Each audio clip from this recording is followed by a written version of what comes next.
Bonjour, aujourd'hui je vais vous parler de la dernière BD de Riyad Sattouf, L'Arabe du futur, un titre un peu mystérieux, mais finalement qui vaut vraiment le coup. Alors Riyad Sattouf, c'est un auteur très original, il fait à la fois de la BD et du cinéma, et dans la BD il a ce côté de BD reporter du quotidien. C'est quelqu'un qui se plonge dans les petits détails qui en disent long. Il s'assoit à côté des jeunes dans le métro et il note leurs petites phrases. Il va se mettre à une terrasse de café pour écouter toutes les conneries qu'on peut dire comme ça.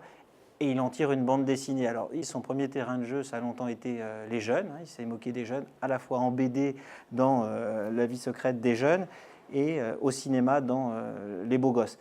Là, dans L'Arabe du futur, il change de thème. Il va plus se moquer des jeunes. En fait, il va se moquer un peu de lui-même et surtout de son père.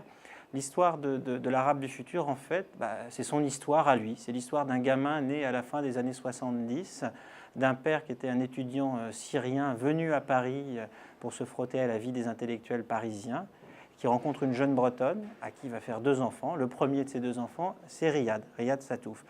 Et l'histoire commence en fait quand, à l'âge de 2 ans, le père de Riyad, qui est un jeune arabe épris de panarabisme, qui rêve du mouvement d'indépendance, de la montée en puissance des nouvelles démocraties arabes, décide d'aller enseigner à la fois en Syrie et en Libye. Il va partir et emmener toute sa famille chez Hafez el-Assad et le colonel Kadhafi. Et finalement, cette BD, c'est ça. C'est les premiers pas de Riyad Sattouf dans les pas de son père, dans des pays qui pensent qu'ils vont devenir de nouvelles démocraties géniales et qui, en fait, comme le découvre cet enfant de 2 ans, et il s'en souvient des décennies après, sont des pays qui, déjà à cette époque, étaient véritablement dans la misère, étaient des dictatures.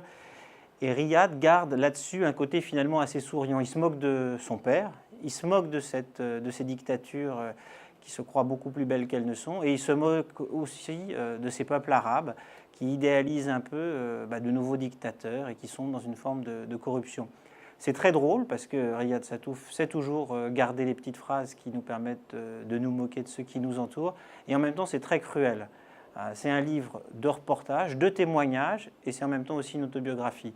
L'œuvre est prévue pour être en 3 tomes, et on nous dit que ça ne se termine pas si bien que ça entre Riyad et son père. Pour l'instant, ça rigole, mais il paraît que dans quelques numéros, ça rigolera plus vraiment.